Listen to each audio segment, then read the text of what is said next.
พอดีมาผ่านมาที่นี่พี่น้อง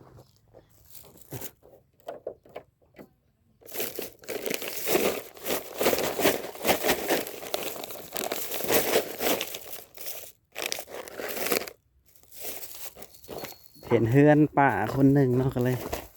แวะมาชิมโอ้ทางเขาทางไหนบ้างเนี่ยฮะทางเขาไหนหลอดเขาเลยชื่อโอ้ตัวอยู่เขาไรไหมเนี่ยฮะออกหน้าบ่ตัวสบายดีอีกเด้อแม่ฮะตัวเฮ็ดยังบ้านนี่ฮะโอ้สิช่วยเข่าบ่แม่ขนมเอาซื้อมาฝากเด้ออยู่กับลูกบ่แม่อยู่นี่ฮะโอ้ลูกไผ่บ่ลูกชายไปใช่ซะโอ้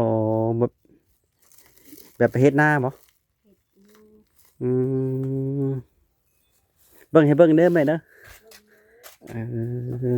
ตัวอยู่บ้านไหนในบ้านนี่ฮะบ้านนาคำโอ้ยบ้านนาคำเนาะโอ้ตัวกำลังเฮ็ดยังเลยฮะที่ช่วยเขาโอ้ตัวน่ะครัวเพิ่นเนาะ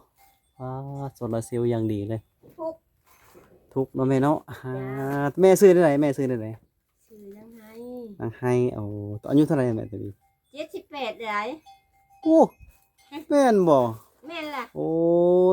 ตัวก็แข็งแรงอยู่แม่เกิดปีมะโรง อ๋ออายุป้า78บ่ปีนี้แม่นล่ะป้าตัวแม่ยังได้ไปอันเฮ็ดงานได้บ่จ้างไปตามแม่บ่มีคิดว่าอายุ40-50บ่แม่นเนาะ50-60บ่แม่นเนาะบ่โอ้ตัว78แล้วปีนี้แม่เกิดน้องเกิดน้ำลังกันยัง60ปลายล่ะโอ้น้องอยู่สวรรค์แม่มาอยู่น้ำลูกน้ำพัวแม่ตายโอ้พัวแม่เสียโดยก็เลยอยู่กับลูกเนาะแม่นแหละลูกเลยลูกไผ่น้ำเนาะแม่เนาะโดยเพื่อนเพิ่นครับประมาณ4 cc จังน้อยนะโอ้โหให้ทายได้แม่เด้อขอทายในบ้านนาคำเนาะแม่เนาะนี่น่ะคือเฮือนใหญ่เพิ่นก็สิเซ่หมดเลยเด้อพี่น้อง